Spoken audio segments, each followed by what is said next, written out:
오늘 창세기 43장 23절부터 시작해서 34절의 말씀을 통하여서 요셉을 통해 배우는 참사랑의 방법 세 가지.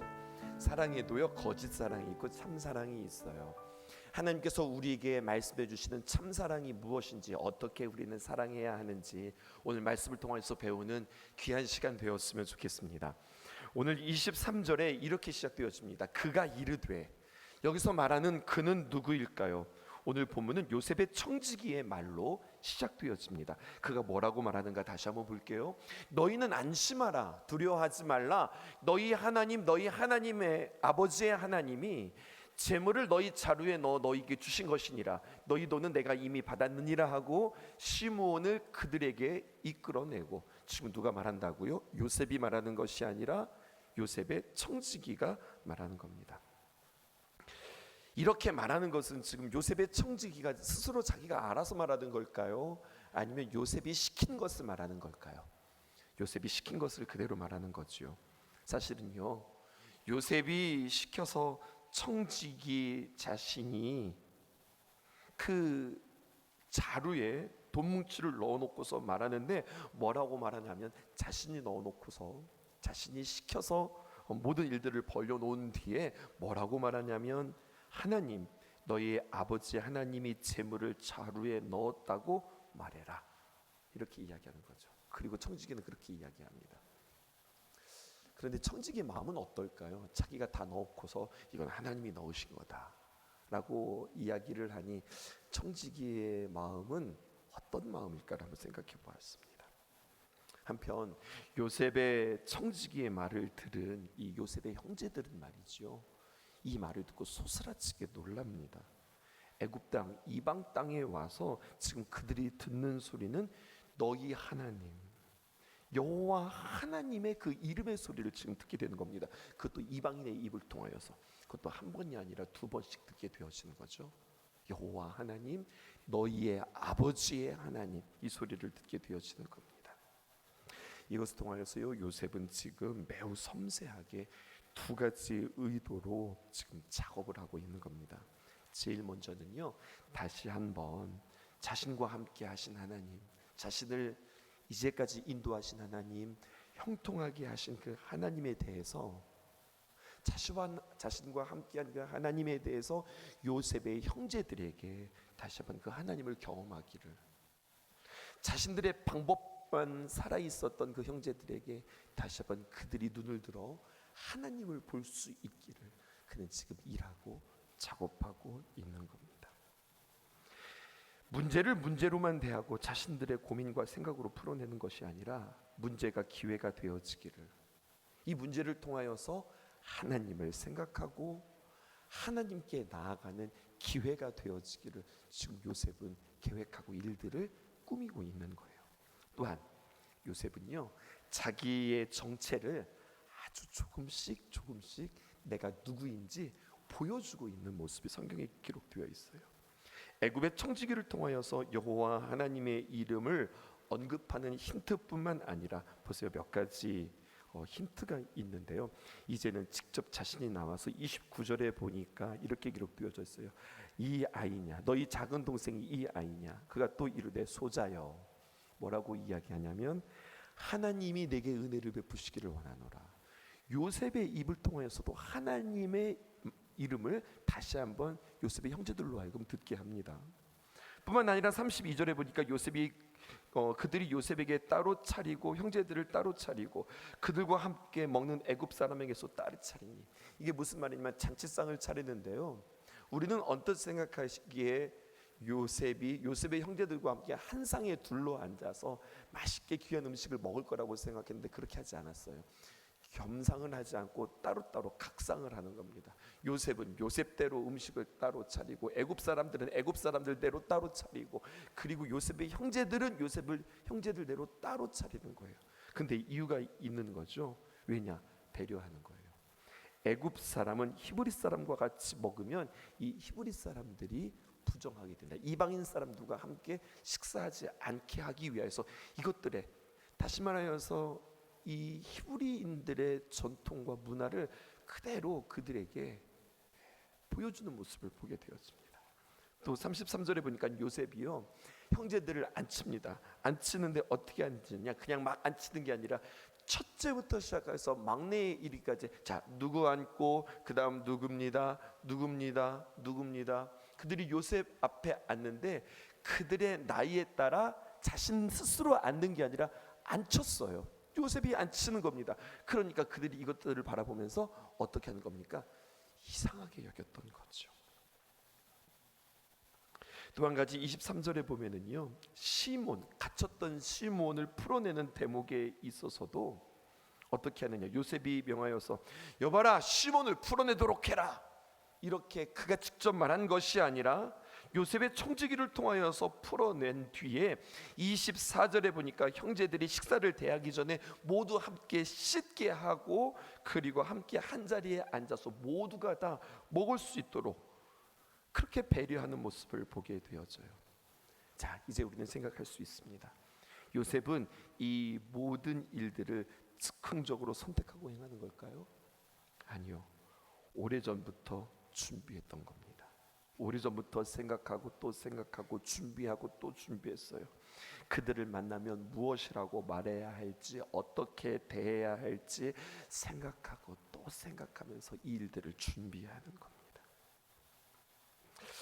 요셉의 베푼 이 만찬에는요, 너무나도 요셉 중심이 아니라 요셉의 형제들 중심으로 잔치상이 차려져 있는 모습을 보게 되어져요. 그들을 생각하고 그들에 대한 배려가 오늘 성경에 기록되어져 있습니다. 요한복음에서 주님께서 마지막 제자들에게 당부하셨던 요한복음 14장 소망장의 말씀이 생각났어요. 요한복음 14장 1절에서 3절에 있는 말씀, 너희는 마음에 근심하지 말라. 하나님을 믿으니 또 나를 믿으라. 내 아버지 집에 거할 것이 많도다. 그렇지 않으면 너희에게 일렀으리라. 내가 너희를 위하여 거처를 예비하러 가노니. 가서 너희를 위하여 거처를 예비하면 내가 다시 와서 너희를 내게로 영접하여 나 있는 곳에 너희도 있게 하리라. 주님께서 우리를 맞이하기 위해서, 우리를 위해서 잔치를 벌이시는 그 주님의 귀한 마음들이 헤아려지는 거예요. 오늘 요셉이 그의 형제들과 함께 만날 그 날들을 얼마나 그 마음 가운데 준비했을까요? 준비하고 또 준비하고 생각하고 또 생각하되 내가 하고 싶은 대로, 내 중심대로가 아니라 그들을 생각하며 그들의 문화를 생각하며, 너무나도 잘 알죠. 자기가 히브리 사람인데요. 무엇이 불편한지, 무엇이 편리한지, 무엇이 그들의 문화인지 다 생각하며 그들에게 지금 다 맞춰주고 있어요. 그리고 자기 자신이 누구인지 조금씩 힌트를 지금 계속해서 주고 있는 요셉의 모습은 마치 우리 하나님의 모습인 것 같습니다. 요셉이 하나님은 아니지만 하나님께서 우리를 위하여서 천국을 예비하여 주시고 또 그 천국의 그 귀한 기쁨과 그 놀라움들을 우리의 삶 가운데 그때그때 보여주시고, 하나님께서 우리와 행하시고 또 우리와 동행하시는 그 하나님께서 켠켠이 이거 내가 한 건데, 내가 너를 위해서 이렇게 준비한 건데, 그때그때마다 힌트를 보여주실 때 요셉의 형제들은 그 힌트를 알았어요? 몰랐어요? 몰랐어요. 그냥 야, 이상하다, 어떻게 이런 일들이 있지, 희한하다 그러고 말았는데, 우리는 그 하나님의 섬세한 그 하나님의 귀한 사랑을 발견할 수 있기를 주님의 이름으로 축복해요.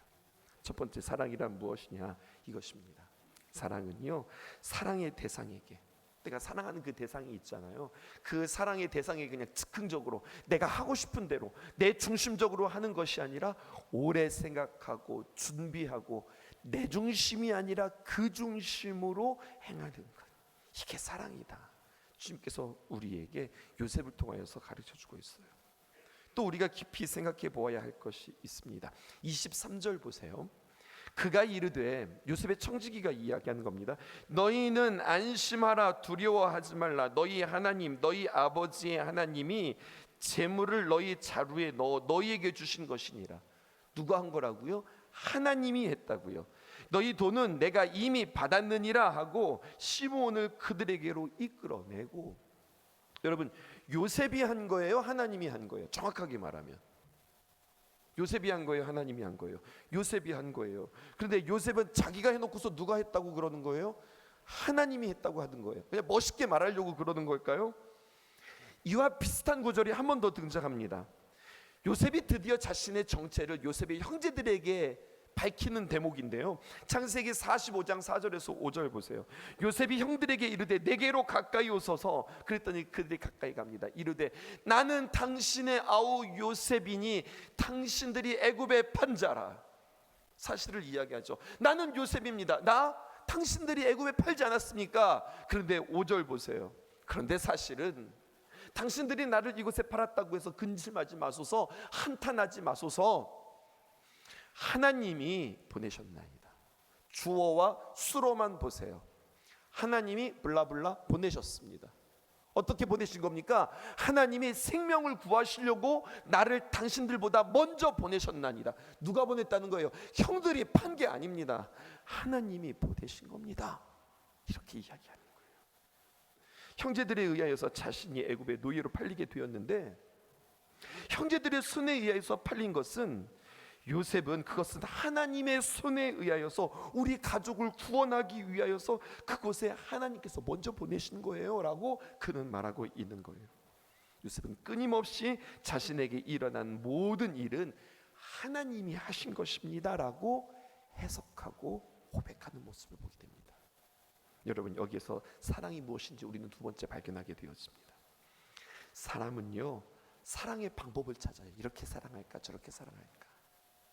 그런데 하나님은 하나님의 사랑에 감동된 하나님의 사람을 찾아서 그를 통하여서 일하시는 것이 하나님의 사랑입니다. 이게 참 사랑이에요. 우리가 주기도문 가운데에도 그렇게 기도하죠. 오늘 우리에게 일용할 양식을 주시고, 하나님 오늘 우리에게 일용할 양식을 주세요. 그랬더니 여러분, 오늘 우리가 먹을 이 양식이 하늘에서 정말 만나처럼 뚝뚝뚝뚝 떨어집니까? 그건 아니죠. 내가 오늘 어떻게 먹고 오늘 내가 오늘 어떻게 살게 되었죠? 내가 수고하고 내가 일해서 내가 벌어서 먹는 거 아닙니까? 그리고 또 다른 사람들의 손길을 통하여서 내가 먹는 거 아닙니까? 그런데 우리는 어떻게 고백해야 되느냐? 이거 내가 벌어서 내가 먹는 거 아니에요. 이것이 아니라 하나님께서 오늘 나에게 주신 것입니다. 하나님께서 나에게 베푸신 겁니다. 오늘도 내 건강 가지고 내가 살아가는 것이 아니라 오늘도 하나님께서 나에게 귀한 날을 허락해 주셨습니다. 하나님이 보내주신 겁니다. 하나님께서 이 일을 허락하신 겁니다. 나에게 참 기쁜 일도 나에게 갈등도 하나님께서 나에게 주신 것입니다. 하나님을 깨달으라고, 나로 하여금 더 성숙하라고, 나로 하여금 더 성장하라고 하나님께서 하신 것입니다 라고 고백할 수 있는 것, 이 하나님의 손길을 경험하는 것, 하나님의 사랑에 감동된 하나님의 귀한 사람을 찾고 하나님께서 그를 통해서 사랑의 귀한 일들을 일하기 쉬운 겁니다. 마지막으로 한 가지 더 볼까요? 언제나 사랑을 이야기할 때 강조하는 부분이기도 한데요, 우리는 사랑을 감정으로 여기기 쉽다고 하는 거죠. 바라만 봐도 좋다, 생각만 해도 좋다, 나의 감정, 상대방에 대한 기쁨, 설레임의 느낌, 이것이 바로 사랑이라고 우리는 생각하기 쉽습니다. 그런데 어느새 상대가 나의 기쁨이 되어지지 않고 내 안에 설레임의 감정이 사라지면 나는 더 이상 그를 사랑하지 않는다고 여기고, 내가 상대가 나를 향하여서 그런 느낌이 사라지게 되어지면 그는 나를 더 이상 사랑하지 않는다고 나 스스로 단정해 버리기도 해요. 오늘 요셉은요, 그의 형제들을 사랑하고 있어요. 그런데 그 사랑은 앞에서 말하는 이런 어떤 감정의 사랑, 느껴지는 사랑, 이런 사랑이 아닙니다. 요셉의 이야기를 읽으면서 늘 궁금한 것은요, 왜 그가 총리가 되자마자 충분히 아버지를 찾을 수 있었음에도 불구하고 왜 아버지를 찾지 않았을까? 왜 그 요셉의 형제들을 애굽으로 이렇게 데리고 오지 않았을까? 이 생각을 하게 되어져요. 애굽의 총리 자리는 굉장히 높은 권력의 자리잖아요. 애굽 왕 바로의 총애와 절대 권력을 의지하여서 사람들을 동원했다면 충분히 찾을 수 있고 형제들과 아버지를 만날 수 있을 텐데 왜 요셉은 그렇게 하지 않을까요? 우리 일상에서도 마찬가지죠. 뭐 별거 아닌데 왜 그렇게 하지 않을까요? 그냥 할 수 있는 건데 왜 굳이 그것들에 대해서 그렇게 하지 않을까요? 요셉은요, 못 찾은 것이 아니라 안 찾는 겁니다. 요셉이 볼 때 자기 자신도 그렇고요, 또 요셉의 형제들도 그렇고요, 아직 준비가 되지 않았어요. 시간이 필요했다고 하는, 시간이 필요하다고 하는 그러한 분별이 그에게 있었습니다. 자신의 노력을 가지고 또 자신이 가지고 있는 권력을 가지고 동원하고 찾고 그리고 만났다. 그래서 형들과 무엇을 했을까요? 만나서 복수를 했을까요? 아니면 아무것도 아니었어요, 이제는 행복하게 살지요, 하하호호 하면서 화해하면서 살까요? 요셉은 꽤 오랜 시간 주저주저하며 자신의 정체를 드러내지 않습니다. 시간을 오래 끌어요. 그것은 자신과 형과의 만남을 막 드라마틱한 그러한 만남을 꾸미는 게 아니에요. 뭔가를 연출하고 싶어서 하는 그런 욕심이 아닙니다. 요셉에게 있어서 가장 위기의 순간이 있어요. 요셉의 위기가 있었단 말입니다. 그것은 애굽으로 팔려갈 때가 위기가 아닙니다. 보디발 장군의 아내가 누명을 씌웠을 때가 그에게 있어서의 위기가 아니었어요. 그가 국가수 감옥에 갇혔을 때 그때가 위기가 아닙니다. 요셉은 알았어요. 위기는 언제냐? 내가 총리가 되었을 때가 위기구나. 이것을 분별할 수 있는 지혜가 있었어요. 놀랍죠? 고난을 통과한 자의 분별력입니다. 나의 위기는 감옥이 아니라 총리의 자리다. 여러분, 이것을 깨달았던 거예요. 그리고 그는 부와 명예와 권력을 가질 때 이때 조심해야 된다라고 하는 분별력이 그에게 있었어요. 노예 죄수로 보낸 세월, 꽃같은 청년 때 20대를 그는 그렇게 누명을 쓰고 보낸 세월, 참으로 기가 막힌 세월이었는데요. 그에게는 상처고 그때마다 그는 그의 형들에게 어떻게 하면 복수를 할까 원망하고 그리고 불평하고 그리고 괴로웠던 시절들이었을 거예요. 그는 음모를 꾸며 결국 그토록 보고 싶었던 동생을 낳고 죽은 어머니에 대한 그리움에 사무쳐서 베냐민을 자신의 앞에 데리고 오고 그만 곁에 둘 수 있어요. 자신의 젊은 인생을 송두리째 빼앗아간 형들을 치열하게 복수해주며 살고 싶은 마음이 그에게 왜 없었을까요? 그런데 그의 분노는 막상 그의 형들을 대면하자 그 분노는 축복으로 바뀝니다.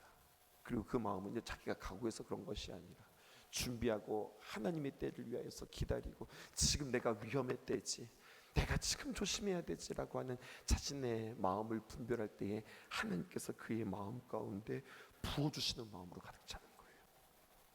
23절에 그가 이르되 너희는 안심하라, 두려워하지 말라. 너희 하나님 너희 아버지의 하나님이 재물을 너희 자루에 넣어 너희에게 주신 것이니라. 그러므로 이것은 사실이에요. 내가 준 거 아니다. 하나님께서 주신 것이다. 그리고 자기의 집으로 초청하지요. 물을 주어 씻게 하고 그와 함께한 나귀도 함께 먹이를 주죠. 그리고 27절에 요셉이 그들의 안부를 물어 이르되 너희 아버지, 너희가 말하던 그 노인이 안녕하시냐, 아직도 생존해 계시느냐, 아버지 안부를 묻지요. 그리고 30절에서 31절 요셉이 아우를 사랑하는 마음이 북받쳐 급히 울 곳을 찾아 안방으로 들어가서 울고 다시 얼굴을 씻고 나와서 운 것을 들키지 않고 그 정을 절제하고 억제하고 그리고 음식을 차리지요. 여러분, 형들을 괴롭히려고 하는 마음도 아니고 형들을 훈련시키고자 하는 마음도 아닙니다. 어떻게 하면 계속해서 자신 속에 올라오는 감정들과 하나님의 마음 사이에서 끊임없이 치열하게 지금 싸우고 있는 거예요. 막 북받쳐 오르는 마음들도 참아내고 감정들도 참아내고 들어갔다 나왔다 들어갔다 나왔다 하면서 계속해서 하나님의 귀한 마음이 부어지기를 원하는 거죠. 마지막입니다. 그래서요, 사랑은요 감정으로 하는 게 아닙니다. 하나님이 부어주시는 마음으로 하는 게 이게 사랑이다. 성경은 우리에게 이야기해줘요. 오랜만에 12형제가 좋은 분위기 속에서 함께 음식을 먹고 즐거운 시간들을 보내네요. 그런데 그렇다고 마음이 하나가 되는 건 아닙니다. 함께 밥 먹는다고 마음이 하나 되는 거 아니에요. 형들이 요셉에게 지은 죄가 있기 때문에 그래요. 이 죄의 문제가 해결되어지지 않으면 결코 하나가 되어질 수 없습니다. 형들은요 자신들의 죄를 자백하고 용서를 구해야 하고 용서를 다시 한번 그의 입을 통하여서 요셉은 해야 되는 겁니다.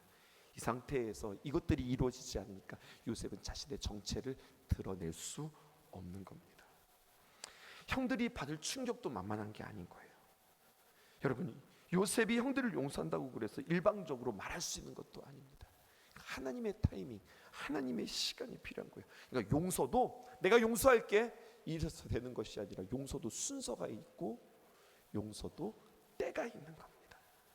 형들이 자신의 잘못을 인정하며 진심으로 용서를 구할 때 요셉은 형들의 사과를 받으며 용서할 수 있어요. 그때 진정으로 하나 되는 거예요. 용서하냐 용서하지 못하냐, 같이 먹냐 안 먹냐, 같이 사냐 아니냐, 이게 중요한 게 아니라 여러분 그들이 다시 한번 하나 되어서 하나님의 나라의 제사장의 족장이 되어지는 것, 이것이 하나님의 꿈이라고 하는 사실입니다. 이렇게 사랑의 열매는요, 강력한 하나님의 나라를 이루어 갈 때에 12 형제의 후손들이 하나 되어지면 서로에게 이렇게 큰 힘이 되어지기에, 죄를 지은 형제들이지만 요셉이 품고 하나로 만들어 갈 때에 하나님의 꿈이 비로소 이루어지는 겁니다. 이렇게 사랑의 열매가 사람을 살리게 되어지는 거고, 사람을 복되게 하는 거고, 사랑은 하나님을 멀리 떠났던 그들로 하여금 다시 한번 하나님 앞에 서게 하는 귀한 역사가 일어나는 거죠. 그러기에 이 힘든 사랑, 자신을 부인하고 자기 감정대로 즉흥대로 자기가 하고 싶은 대로 하는 것이 아니라 자신의 감정을 억제하는 사랑, 이것은 우리의 힘으로 할 수 있는 것이 아니구나, 성령님의 도움을 구해야 되겠구나, 우리는 다시 한번 보게 되어지는 겁니다. 기도 제목 3가지 있습니다. 첫 번째, 이렇게 우리는 기도하기 원해요. 나의 사랑이 즉흥적인 사랑, 내 중심적인 사랑이 아니라 깊고 넓은 생각을 통하여서 나타나는, 나 중심이 아니라 그 중심적인 준비된 사랑 되게 하옵소서 기도하시고요. 두 번째, 하나님의 사람이 흘러가는 일에 발견되어지고 하나님의 사랑이 흘러가는 일, 그것이 우리는 발견되어지고 그 일에 내가 쓰임받는 사람 되게 하옵소서. 하나님의 사랑이 흘러가기를 원하는 하나님의 소원이 있거든요. 축복의 통로에 그 일에 누가 쓸까 할 때 하나님 나를 사용하여 주세요. 그 일에 내가 발견되어지고 쓰임받는 데가 되게 하옵소서 기도하시고요. 마지막, 나의 힘과 감정으로 살아가는 것이 아니라 하나님이 부어주시는 사랑으로 사랑하게 하소서 기도하는 저와 여러분들 되어지기를 주님의 이름으로 축복합니다. 기도하겠습니다.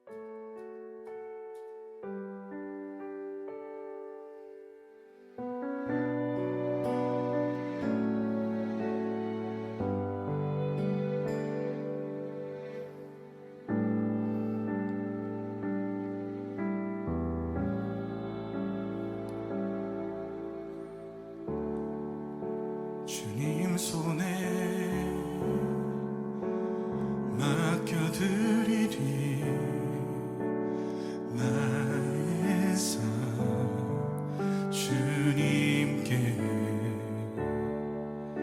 주님 손이 나의 삶 붙드네 나 주의 것 영원히.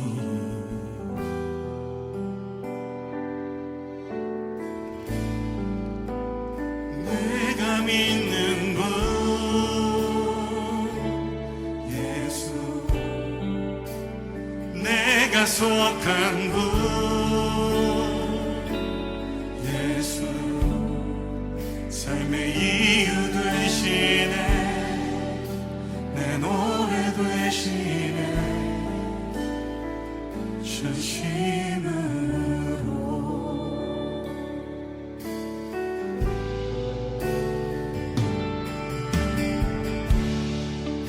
주와 함께 걸어가리라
내가 속한 분 예수 삶의 이유 되시네 내 노래 되시네 내가 믿는 분 내가 믿는 분 예수 내가 속한 분 예수 삶의 이유 되시네 내 노래 되시네 전심을